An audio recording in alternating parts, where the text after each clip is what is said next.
चलो, तो प्यारे बच्चों, आज हम बात करने जा रहे हैं isomerism in alkene.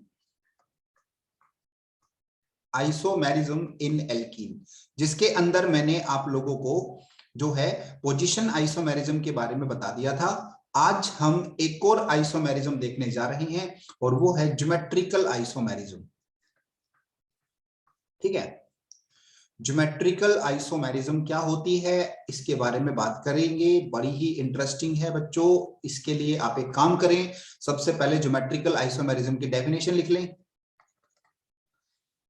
The isomerism in which two or more structure, है ना, in the isomerism in which two or more structure having structures having same molecular formula। पहली बात क्या है कि मॉलिक्यूलर फॉर्मूला क्या रहेगा, सेम रहेगा, एंड सेम स्ट्रक्चर। अरे बाप रे सर, स्ट्रक्चर भी आपने सेम कर दिया। Same molecular formula, same structure, but different special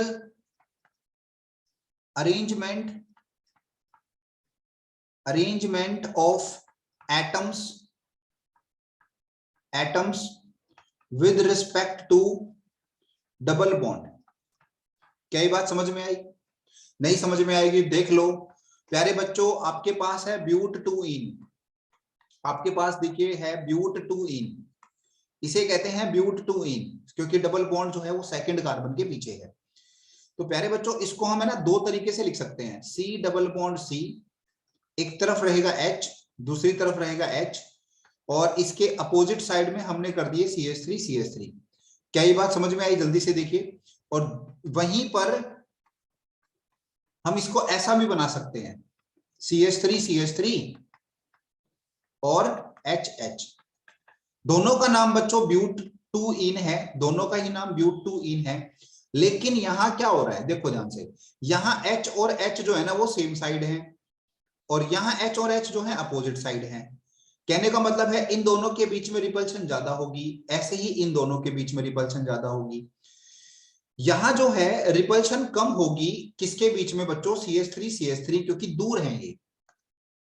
ठीक है, और दूर होने की वजह से ये रिपल्शन कम करेंगे। बच्चों इस कॉन्फ़िगरेशन को कहते हैं सिस कॉन्फ़िगरेशन, और इसको कहते हैं बच्चों ट्रांस कॉन्फ़िगरेशन। क्या ये बात समझ में आई आप सबको?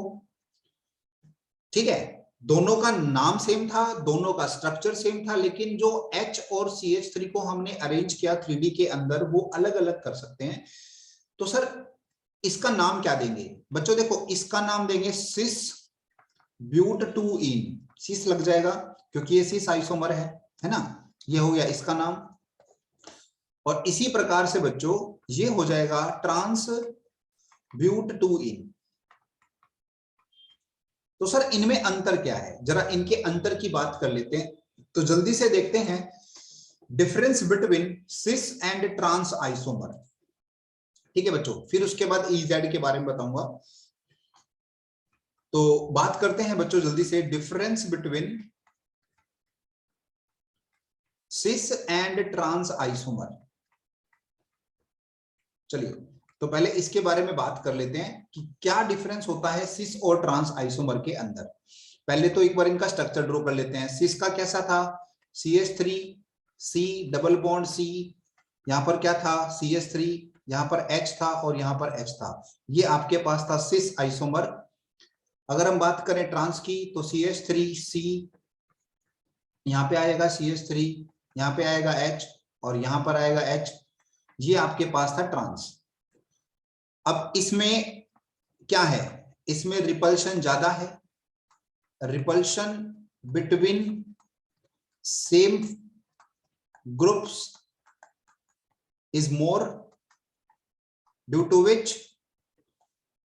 विच ये क्या रहेगा मेरे प्यारे बच्चों? लेस स्टेबल रहेगा, due to which it is less stable. हाँ जी, क्या ये बात समझ में आई? ये क्या रहेगा? Due to which it is less stable. लेकिन अगर बच्चों हम यहीं पे बात करें इसकी, तो इसमें रहेगी लेस रिपल्शन, क्योंकि दूर दूर है, और लेस रिपल्शन की वजह से ये क्या रहेगा प्यारे बच्चों? It will be more stable. क्या इतनी बात समझ में आई? जल्दी से हाथ उठा के बताओ, शाबाश। ठीक है बच्चों, मेल्टिंग पॉइंट और बॉइलिंग पॉइंट के बारे में बात कर लेते हैं। इसको आपको याद रखना है। जब हम बॉइलिंग पॉइंट की बात करेंगे ना, बॉइलिंग पॉइंट, तो देखो बॉइलिंग पॉइंट में जो चीज ज्यादा स्टेबल रहती है उसका बॉइलिंग पॉइंट ज्यादा रहेगा। तो ट्रांस का बॉइलिंग पॉइंट ज्यादा रहेगा एज कंपेयर टू सिस का बॉइलिंग पॉइंट। ठीक है, ट्रांस का बॉइलिंग पॉइंट ज्यादा रहेगा as compare to cis boiling point. वहीं अगर हम बात करें मेल्टिंग पॉइंट की, तो इसको जरा ध्यान से समझ लेना। मैं रेड अक्षरों में लिख देता हूं, अलग होगा इसका ट्रेंड। मेल्टिंग पॉइंट बच्चों डिपेंड करता है पैकिंग पर, and packing of cis is better than trans. ठीक है, तो इसकी वजह से ये थोड़ा सा एक अलग है, नहीं तो सब कुछ ट्रांस का अच्छा होता था। Melting point of cis configuration is greater than melting point of trans. क्या ये बात समझ में आ गई? जो हमारा सिस है उसकी पैकिंग सॉलिड की फॉर्म में बहुत अच्छी होती है, पास पास होते हैं सारे मॉलिक्यूल, जिसकी वजह से उसको मेल्ट करना लिटिल बिट डिफिकल्ट होता है एज कंपेयर टू ट्रांस। बस एक यही चीज आपको याद रखनी है यहाँ पर। ठीक है, वरना सभी चीज ट्रांस की ज्यादा है। ओके, स्टेबिलिटी ले लो, बॉइलिंग पॉइंट ले लो, लगभग हर एक चीज जो है वो ट्रांस की ज्यादा है। तो प्यारे बच्चों, ये आपको मैंने बताया सिस और ट्रांस। इसके लिए आपने क्या देखा कि डबल बॉन्ड के इर्द गिर्द क्या थे। अगर डबल बॉन्ड के इर्द गिर्द एक जैसे एटम होते हैं, जैसे कि एच है ना, और इधर लगे हुए हैं CH3 और इधर लगा हुआ है CH3CH2, तो बच्चों यहां पर कोई आइसोमेरिज्म नहीं होगी, no geometrical isomerism.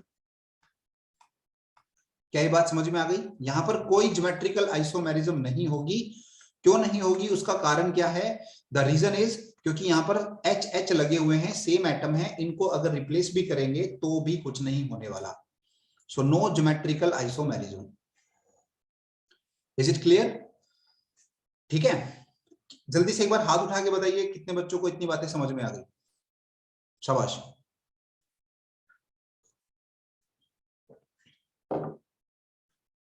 Very good, चलिए आगे चलते हैं।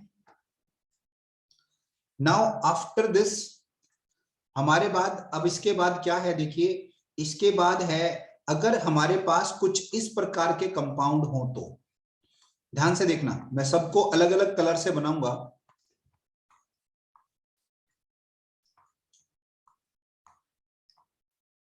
ठीक है, और इसके लिए ये कलर यूज कर लेते हैं। मैंने इन सबको अलग अलग कलर से बनाया, उसका कारण ये है कि ये सारे अलग अलग हैं। तो इसमें किस तरह से हम सिस और ट्रांस देखेंगे, ये हम देखने जा रहे हैं। तो क्योंकि अब सब अलग अलग हैं, सेम नहीं है, सेम नहीं है, तो इसका मतलब देखो, इनको हम ऐसा लिख सकते हैं, C double bond C iodine को ऊपर लेके चला गया, ब्रोमीन को नीचे लेके चला गया, उधर फ्लोरीन जो है अपनी जगह सही रहेगा, क्लोरीन अपनी जगह सही रहेगा। तो हम इनको ऐसा लिख सकते हैं। जब ऐसा लिखेंगे तो कुछ तो अंतर आएगा ना इनमें, है ना। तो अब इसको किसको सिस कहेंगे, किसको ट्रांस कहेंगे, ये हम देखेंगे। ठीक है बेटा, बताऊं फिर आगे? जल्दी से एक बार हाथ उठा के बताइए कि हाँ सर बताइए। बताने से याद आया, आप लोगों के लिए बहुत ही एक सुखद समाचार है। 1 तारीख से आप सबके स्कूल खुल रहे हैं, है ना। एक बार जल्दी से हाथ उठा के बताओ किस किस को खुशी हुई ये जानकर। सबके 1 तारीख से स्कूल खुल रहे हैं, बहुत ही बढ़िया, बहुत ही बढ़िया। इतना जोश कहां से लेके आते हो बेटा? और किस किस को दुख हुआ वो एक बार सैड स्माइली भेजो, एक बार पता लगे कि मेरे को दुख हुआ।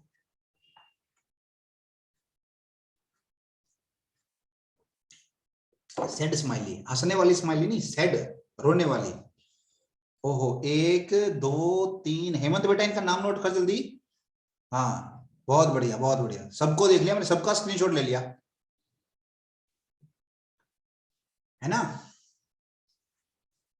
मतलब हमारे बच्चे टाटा अंबानी ये सब बन चुके थे, इनका बिजनेस में करोड़ों का नुकसान हो जाएगा अगर स्कूल खुल जाएंगे तो। बाप रे बाप, वाह, क्या बात है।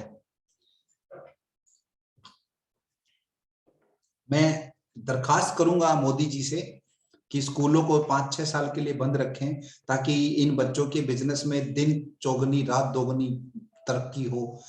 अरे भैया हमको भी लगा लो ड्यूटी पे, हम भी आ जाएंगे आपके घरों में, है ना, कुछ काम करने, हमारा भी 2 पैसे का काम हो जाएगा। पढ़ाई पे ध्यान दे लो, स्कूल खुल रहे हैं, थोड़ा सा अपने आप को बूस्टअप करो, पेपर वेपर सब होंगे। चलो वापस आते हैं दुनिया में लौट के।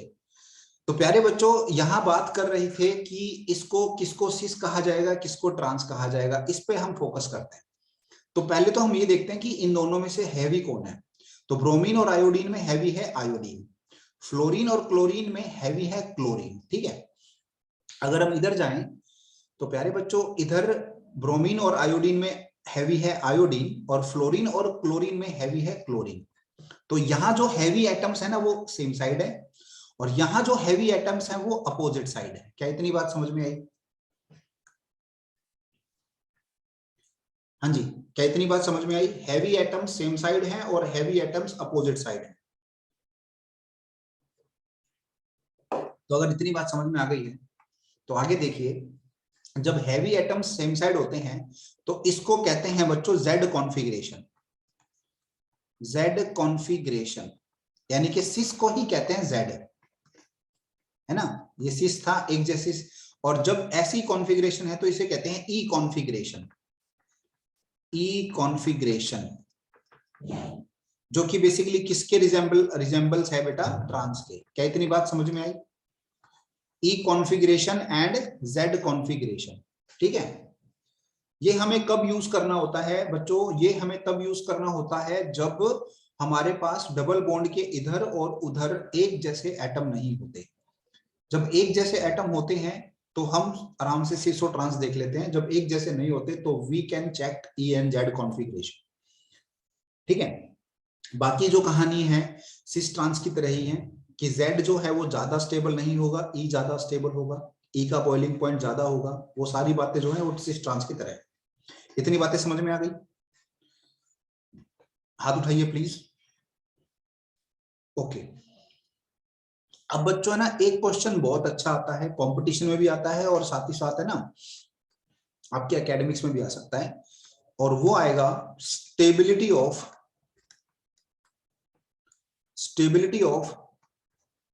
Relative alkene. Stability of relative alkene. तो बच्चों इसमें हम एक काम करते हैं, इसमें हम लेते हैं CH3CH2 CH double bond CH2। So this is your but 1ene। ठीक है, और एक हम लेते हैं CH3CH डबल बॉन्ड CH3, इसका नाम है ब्यूट 2ene, जो कि बेसिकली 2 आइसोमर्स में कन्वर्ट हो जाता है, सिस एंड ट्रांस। ठीक है बेटा, तो मैं इन सबको नाम दे देता हूं। इसका नाम है ए, इसका नाम है बी, और इसका नाम है सी। तो सवाल है कि इन तीनों में ज्यादा स्टेबल कौन है, या फिर अगर इनको ऑर्डर के अनुसार अरेंज करें तो कौन ज्यादा सबसे स्टेबल होगा। ठीक है बेटा, बातें समझ में आ रही है ना? इस टॉपिक पर बहुत अच्छे सवाल बनते हैं, और इस टॉपिक पे सवाल ही नहीं, इसका यूज होता है। यूज कैसे होता है ये भी मैं बताऊंगा। तो जरा कान वान साफ करके आप लोग सुने कि कैसे इसका यूज होता है। तो इसके लिए हम सबसे पहले एक साइंटिस्ट को पकड़ते हैं। पकड़ लो, ये है वो साइंटिस्ट, इसको पकड़ लो, है ना, पकड़ लो। इनका नाम है होफ, इनका नाम है आपका सेडचर। ठीक है, इनका नाम है सेडचर। इन्होंने एक रूल दिया था। क्या रूल दिया था? कि highly substituted highly substituted alkene is more stable। जो हाईली, ठीक है, ये साइंटिस्ट है, इनको हमने पकड़ लिया जिनका नाम था सेडजेफ। Highly substituted alkene is more stable, ठीक है, हाईली सब्स्टिट्यूटेड एल्कीन जो है वो मोर स्टेबल होगी। क्या ये बात समझ में आई? ठीक है, तो कैसी मतलब कौन होगी हाईली सब्स्टिट्यूटेड? देखो यहां डबल बॉन्ड के इधर हाइड्रोजन जैसे छोटे छोटे एटम है, यहां डबल बॉन्ड के इधर 2 कार्बन है और इधर भी 2 कार्बन है, तो किसकी प्रोटेक्शन ज्यादा है? वो डबल बॉन्ड जिसके इधर उधर 2-2 कार्बन है, लेकिन जिसके इधर सिर्फ 2 छोटे छोटे प्यारे प्यारे हाइड्रोजन जैसे एटम है, तो उसकी प्रोटेक्शन कम है। ये एक घर है जिसके इधर 2 बड़े बड़े कुत्ते हैं, रोटर व्हीलर, बड़े बड़े खतरनाक, है ना, घर में घुस के तो दिखाओ, अरे ये छोटे छोटे 2 पप्पी हैं, एक प्याव प्याव वाले, है ना, तो वो बेचारे क्या प्रोटेक्शन करेंगे? तो यहां पर कोई भी अटैक कर सकता है, लेकिन यहां अटैक करने के लिए भैया 2 बार सोचना पड़ेगा। तो कहने का मतलब क्या है कि इन दोनों में ज्यादा स्टेबल कौन है? वो ज्यादा स्टेबल है जिसमें डबल बॉन्ड बड़े बड़े मॉलिक्यूल्स के बीच में। एक बार हाथ उठा के बताओ, क्या ये बात समझ में आई?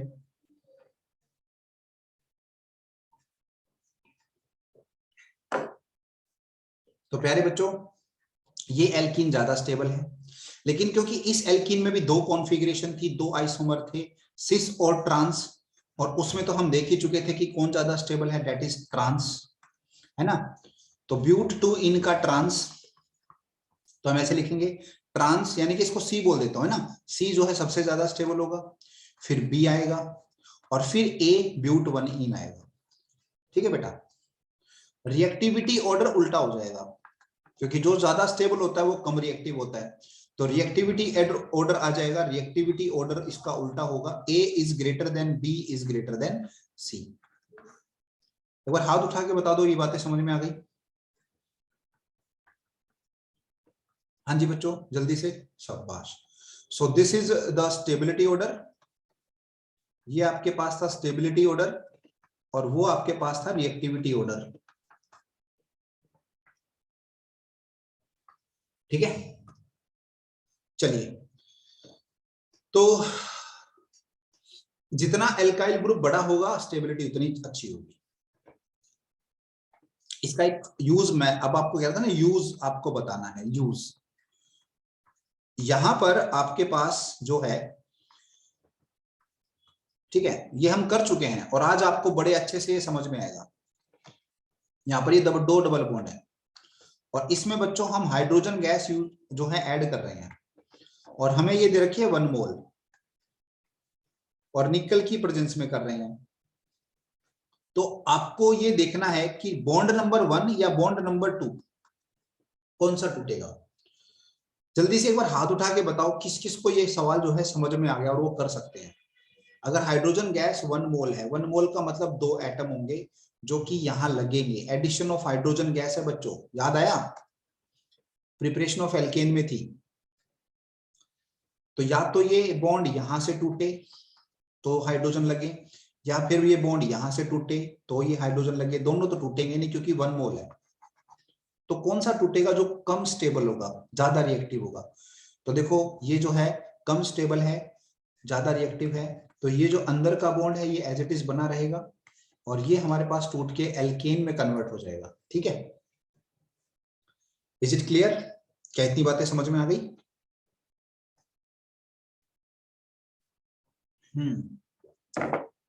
मेरे पास अब डाउट्स आ रहे हैं, मैंने डाउट्स नहीं देखे थे व्हाट्सएप पे because my phone is on charging.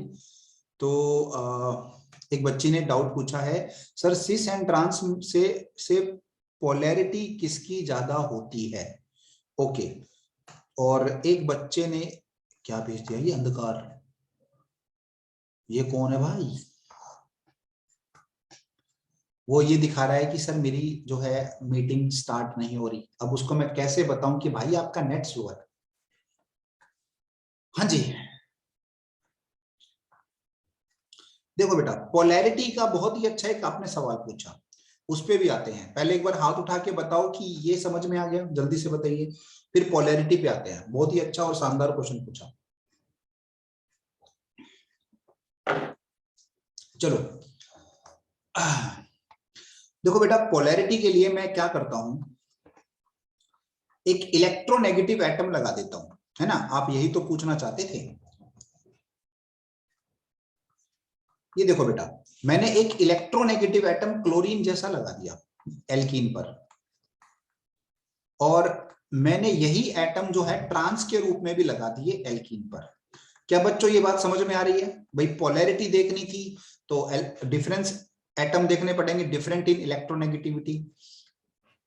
इधर ये दोनों इलेक्ट्रोनेगेटिव जो है सेम साइड में है, इधर ये जो दोनों इलेक्ट्रोनेगेटिव है सेम साइड में ना होके डिफरेंट साइड में।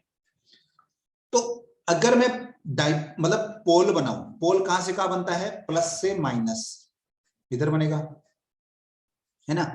ये भी किधर बनेगा? प्लस से माइनस। तो दोनों का रिजल्टेंट किधर जाएगा बच्चों? ऊपर की तरफ। क्या ये बात समझ में आई? हाँ या ना? जल्दी से बताओ। दोनों का रिजल्टेंट ऊपर की तरफ जाएगा। इसमें क्या होगा? प्लस से माइनस, इसमें क्या होगा? प्लस से माइनस। ये क्या करेंगे? एक दूसरे को कैंसल आउट। समझ में आई, है ना। तो जो इसका डायपोल मोमेंट है वो रहेगा नॉन जीरो, तो ये रहेगा पोलर प्रवृत्ति का, पोलर, और ये क्या रहेगा? Non polar. ठीक है, बहुत ही अच्छा सवाल था, थैंक यू बेटा, मेरे को ये दिमाग में नहीं आया था। ठीक है, तो ये रहेगा डायपोल मोमेंट जीरो। तो एक बार व्हाट्सएप पे मैसेज कर दो बेटा, आपको ये बात समझ में आ गई? जिसने मुझे अभी भी मैसेज किया था 7:18 पे, सिस एंड ट्रांस में पोलैरिटी किसकी ज्यादा होती है? वेरी गुड, मजा आ गया। हाँ जी बच्चों, इतनी बातें समझ में आ गई?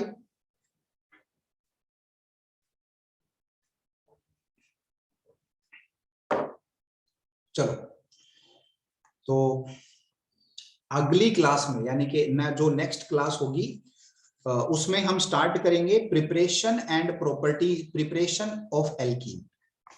हम अगली क्लास में स्टार्ट करेंगे बच्चों प्रिपरेशन ऑफ एल्कीन। ठीक है, क्या इतनी बातें क्लियर हैं? अभी मैं जो 10 मिनट बचे हैं उसमें मैं आप लोगों की हेल्प कर देता हूं। आज मैं जितने भी लेक्चर्स अभी तक हुए हैं उन सबको मैं रिकॉर्ड करके आप लोगों के लिए यूट्यूब पे डाल देता हूं। जिसके भी कोई लेक्चर अगर रह